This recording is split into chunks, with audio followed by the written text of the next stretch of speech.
Dopamine, le revers de la médaille. La dopamine peut être un grand stimulant. Et même quand elle nous tente au point de commander un dessert ou d'atteindre le plafond autorisé par la banque, il est dur de décrire ce petit neurotransmetteur comme le diable.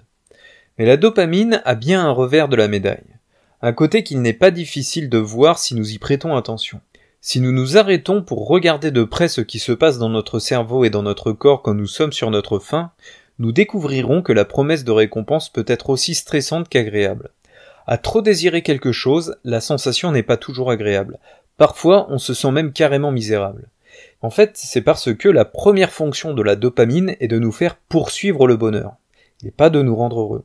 Cela ne lui pose aucun problème de nous mettre un peu de pression sur le dos, même si, ce faisant, nous en sommes un peu malheureux.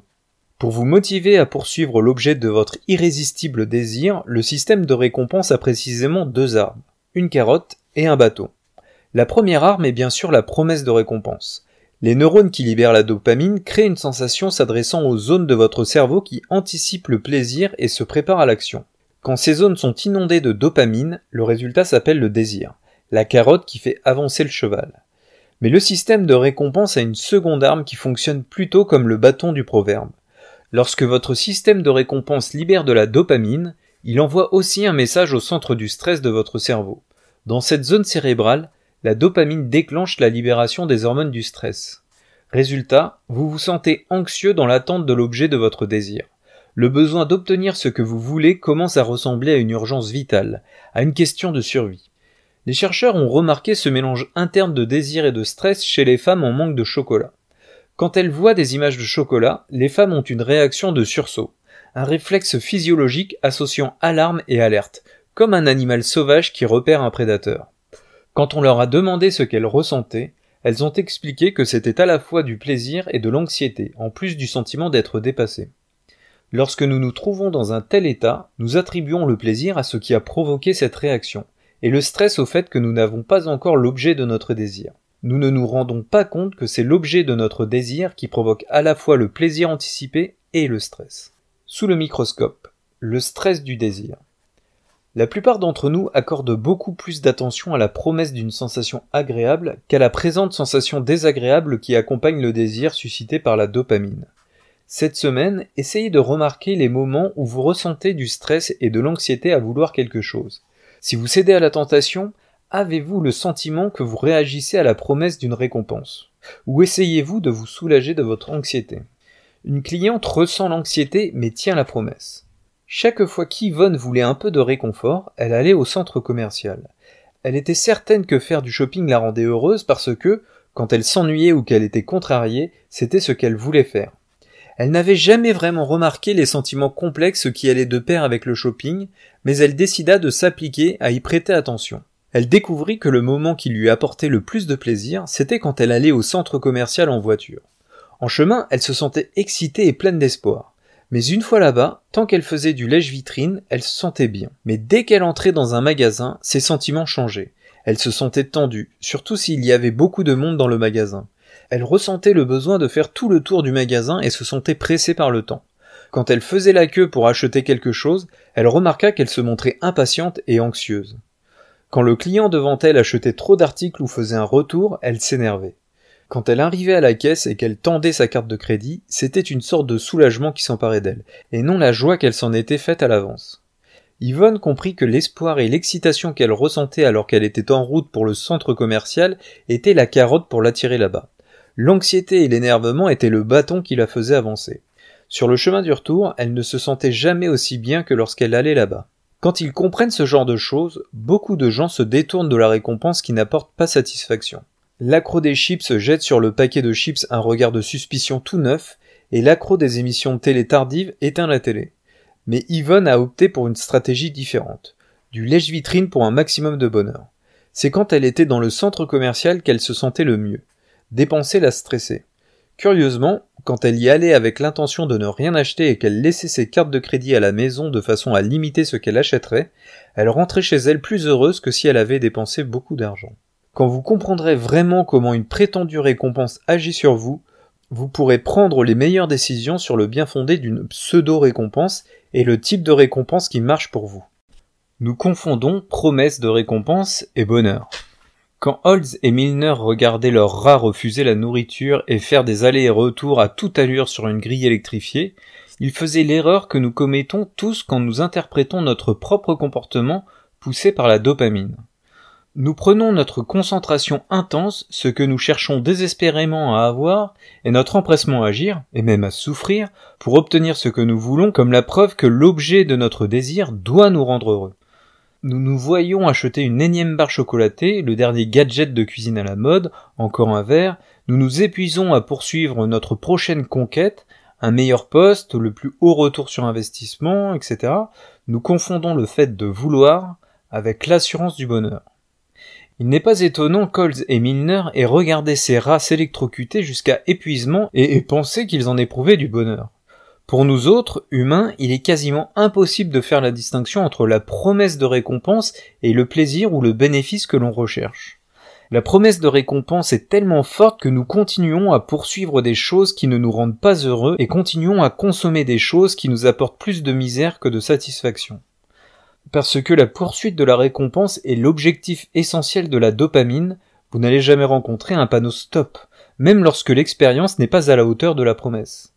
Bren Van Sink, directeur du Cornell University Food and Brand Laboratory, en a fait la preuve en jouant un tour à des personnes qui allaient au cinéma à Philadelphie.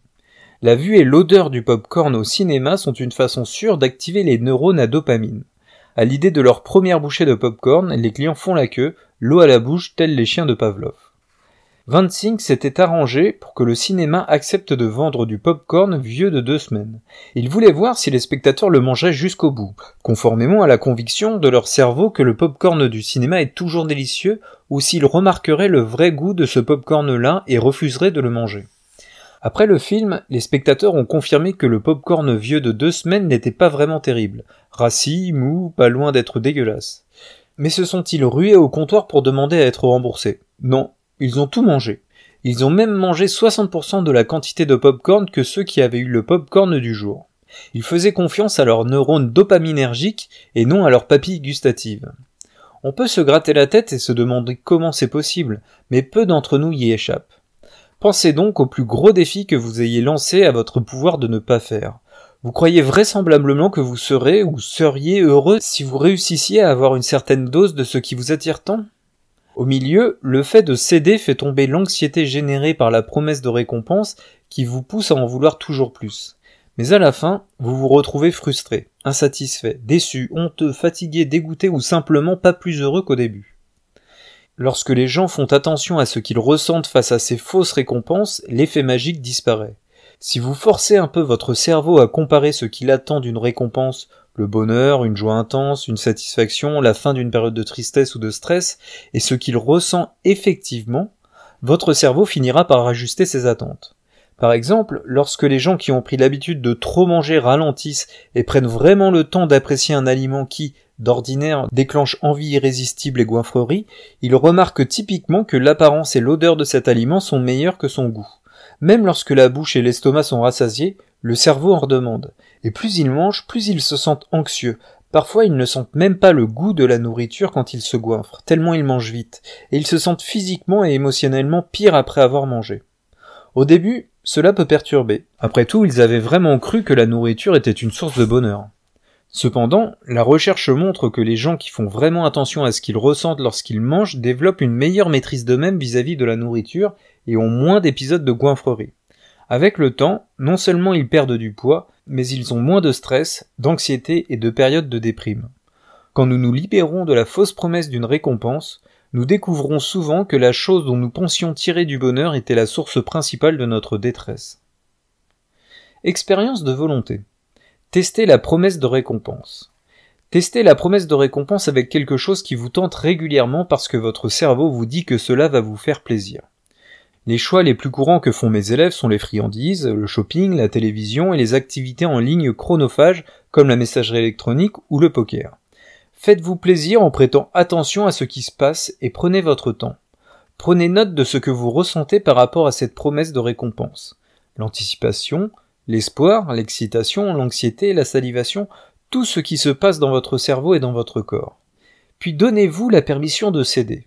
Comparez l'expérience avec l'attente.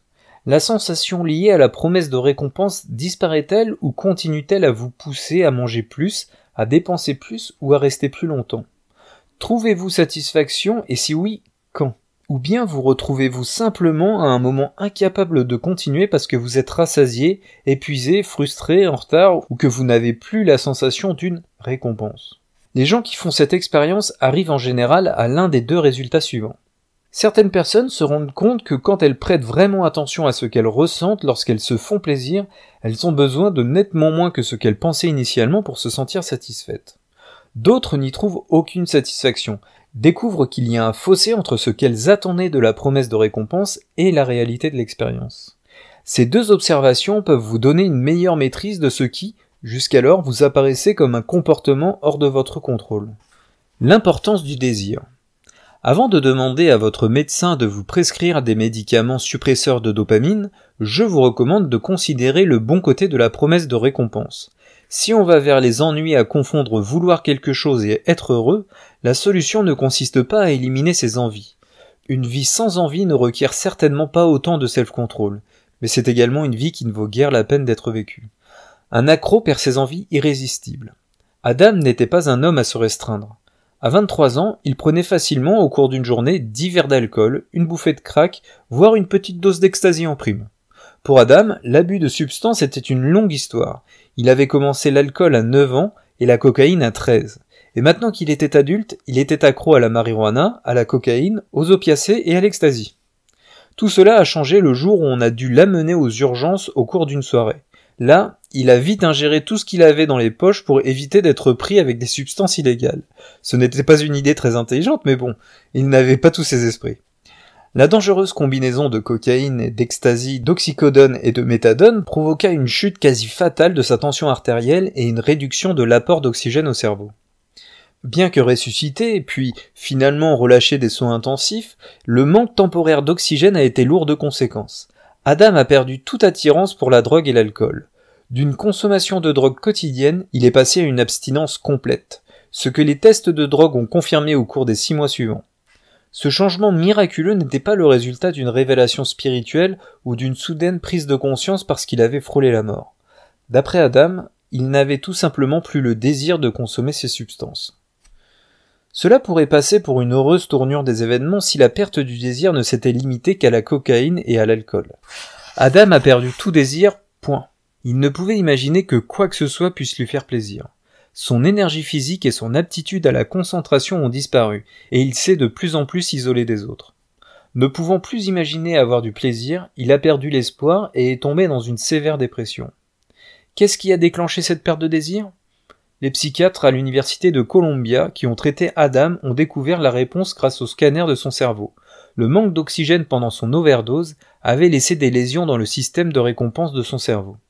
Le cas d'Adam, relaté dans l'American Journal of Psychiatry, est extraordinaire en raison du changement radical entre l'addiction et la perte absolue de la capacité de vouloir. Mais il y a de nombreux autres cas de gens qui perdent le désir et l'aptitude à anticiper le plaisir. Les psychologues appellent cela l'anédonie, littéralement sans plaisir. Les gens souffrant d'anédonie décrivent la vie comme une suite d'habitudes sans anticipation de satisfaction.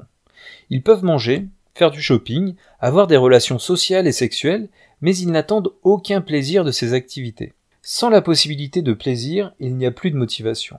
Il est dur de s'extirper du lit quand vous ne pouvez pas imaginer que vous tirerez le moindre plaisir de quelque chose que vous allez faire. Cette déconnexion totale du désir épuise l'espoir et, pour beaucoup, l'envie de vivre. Quand notre système de récompense se tait, le résultat n'est pas tant un contentement total que de l'apathie. C'est pour cela que de nombreuses personnes atteintes de la maladie de Parkinson, dont le cerveau ne produit pas assez de dopamine, sont déprimées et non pas sereines. En fait, les neuroscientifiques soupçonnent maintenant qu'un système de récompense trop faible contribue au fondement biologique de la dépression. Quand les scientifiques ont étudié l'activité cérébrale des dépressifs, ils ont constaté que le système de récompense ne peut soutenir l'activation, même face à une récompense immédiate. Il y a quelques signes d'activité, mais pas assez pour provoquer les véritables sensations « je veux » et « je souhaite faire ce qu'il faut pour ». C'est ce qui a créé la perte du désir et de la motivation que connaissent beaucoup de dépressifs. Le paradoxe de la récompense. Peut-être vous demandez-vous, comme la plupart de mes étudiants, où tout cela nous mène. La promesse de récompense ne garantit pas le bonheur, mais l'absence de promesse de récompense garantit l'absence de bonheur. Écoutons la promesse de récompense et nous cédons. Sans promesse de récompense, nous n'avons aucune motivation. Il n'existe pas de solution facile face à ce dilemme. Il est clair que nous avons besoin de la promesse de récompense pour rester intéressés et engagés dans la vie. Si nous avons de la chance, notre système de récompense continuera à nous apporter ce bon côté. Mais espérons qu'il ne se retournera pas contre nous. Nous vivons dans un monde où la technologie, la publicité et les possibilités qu'offre le 24 heures sur 24 nous donnent toujours quelque chose à vouloir et rarement la satisfaction. Si nous voulons vraiment avoir du self-control, il nous faut séparer les récompenses réelles qui donnent du sens à notre vie des fausses récompenses qui nous distraient et nous rendent accros. Apprendre à faire cette distinction est peut-être ce que nous pouvons faire de mieux. Ce n'est pas toujours facile, mais comprendre ce qui se passe dans le cerveau peut faciliter un peu les choses. Si, dans les moments de tentation, nous réussissons à nous rappeler les rats Dolls et de Milner qui appuyaient sur ce levier, cela peut nous donner juste assez de clairvoyance pour ne pas nous faire avoir par le plus gros mensonge du cerveau. Un dernier mot. Le désir est la stratégie trouvée par le cerveau pour nous faire agir. Comme nous l'avons vu, il peut être à la fois une menace pour notre self-control et une source de volonté. Quand la dopamine fait briller une tentation à nos yeux, nous devons faire la distinction entre vouloir et être heureux. Mais nous pouvons aussi faire appel à la dopamine et au système de récompense pour nous motiver ou motiver les autres. En fin de compte, le désir n'est ni bon ni mauvais. Ce qui compte, c'est d'avoir la sagesse de savoir quand et dans quel cas le suivre. Résumé du chapitre. L'idée principale.